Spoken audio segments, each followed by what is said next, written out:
Deixa eu pegar esse fio do Augusto em relação à relatoria do ministro Dias Toffoli, porque circula um bastidor de que há uma pressão em Brasília para que ele abandone, se afaste desse caso. Haveria um pedido de afastamento, ele poderia alegar um pedido por questões de saúde ou questões particulares. Marcília, como é que você vê essa situação? E aí haveria de novo um sorteio, vamos dizer assim, para que esse caso caia na mão de um outro ministro do Supremo? Porque agora não dá mais para se declarar impedido.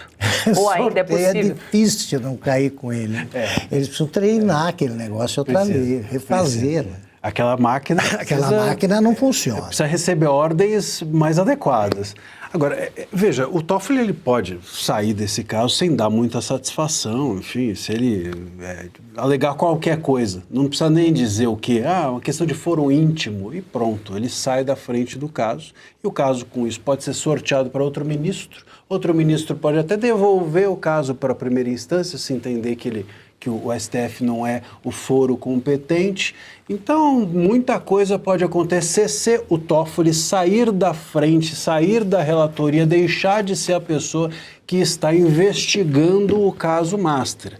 Agora, isso, Paula, eu tenho receio, né? Pode ser que eu esteja aqui vendo pelo em ovo, mas eu tenho receio de que um movimento para tirar o Toffoli possa ser usado para entregar para algum outro ministro e esse outro ministro olhar para tudo que o Toffoli fez, todas as trapalhadas Master, Mega Blaster do Toffoli, olhar para essas trapalhadas e falar assim, tudo isso é nulo. E se tudo isso for nulo, ou for considerado nulo, todas as provas, documentos, celulares obtidos nessas operações se tornarão inutilizadas para o direito.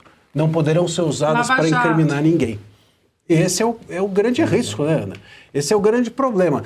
Se a gente deixar, ou se o Toffoli entregar isso para alguém e alguém inutilizar, essas pessoas todas vão ser inocentadas. E pronto. Tem a prova, mas a prova não pode ser usada.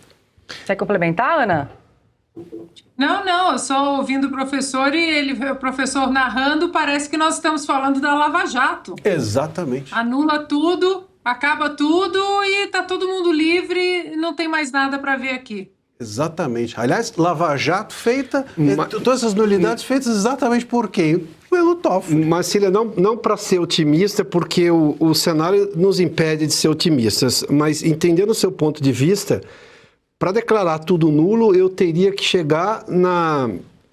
O Banco Master foi decretado pelo Banco Central, ou seja, você tirou o Banco Master do sistema financeiro. Não existe mais. Eu teria que fazer uma volta, porque se eu declaro nulo tudo que está ali... Seria desliquidação do Master. Não existe desliquidação, até porque nos Estados Unidos o Master já responde também, ou seja, eu não teria como fazer. Do ponto de vista penal, em relação a essas pessoas todas, que talvez, eu acho que esse é o nó, por isso que eles estão tentando segurar... apesar de ser um escândalo assim de proporções homéricas, mas eu tenho um ingrediente da desliquidação do banco que não tem volta. Não tem volta, mas a desliquidação seria uma maneira de... eu tenho usado a seguinte imagem, é como se a pessoa, por exemplo, está sendo acusada de assassinato e você descobre que a vítima está viva, ainda que morto-vivo, mas está viva. Bom, não tem um crime. Então, pronto, desliquidou o Master, você não tem mais o crime. O banco está ativo, não há mais a possibilidade de você incriminar ninguém. Essa é uma possibilidade. A outra, como a Ana bem levantou, é fazer um esquemão lava-jato, que é dizer, houve o crime, houve a lava-jato, houve a corrupção, não se nega. Mas eu não posso punir ninguém, porque teve prescrição, porque as provas não podem ser utilizadas e assim por diante. Isso pode acontecer. Há o crime, mas eu não consigo punir. E se isso for o caminho que eles utilizarem, depois a narrativa, que eles fizeram com a narrativa da Lava Jato, transformam o vilão em mocinho, o mocinho em vilão e contam que ninguém é culpado. Eles inventam uma narrativa para aquilo. Pode ser. Mas, Marcília, eu queria saber o seguinte... Para que esse caso fosse julgado pelo Supremo, lembraram aí de um deputado que é mencionado em algum caso. Bacelar. Esse deputado está sendo julgado, ninguém sabe sabemos quem é, mas ele sumiu do noticiário. Então, o que ele fez? Pois é. Porque ele será julgado pelo Supremo, porque se ele não for julgado, Como é que você levou o caso para foro, considerou o caso como um caso que pode se enquadrar em foro privilegiado? Perfeito. Não tem o deputado, não tem ninguém com direito a isso. E ninguém mais fala no deputado, ninguém procura averiguar o que ele fez. Então é estranhíssimo esse caso. Estranhíssimo. Poderia cair na mão de um outro ministro, que é o que você bem disse, né, Marcília? E manda para a primeira instância por conta disso. Estranhíssimo. Aliás, Augusto, esse parlamentar, ele estava sendo investigado no STF pelo Nunes Marques. Como é que esse troço foi para o Toffoli? Ainda tem essa. Ainda que fosse para o STF, não devia ser para o Toffoli. É o sorteio mágico. É o sorteio master. Paula, posso?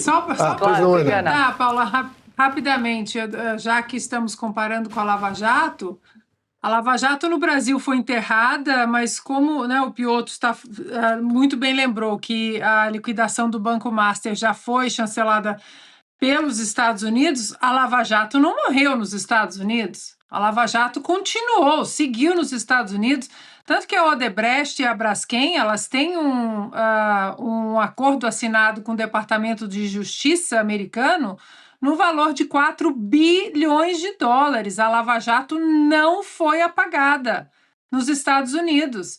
Então, como eles vão fazer? Eles vão dar de ombros também? Não, a Lava Jato continua. A Lava Jato não foi apagada na Suíça e em todos os outros países em que houve coordenação com a força-tarefa no Brasil. E aí, como fica a desliquidação, né, do banco?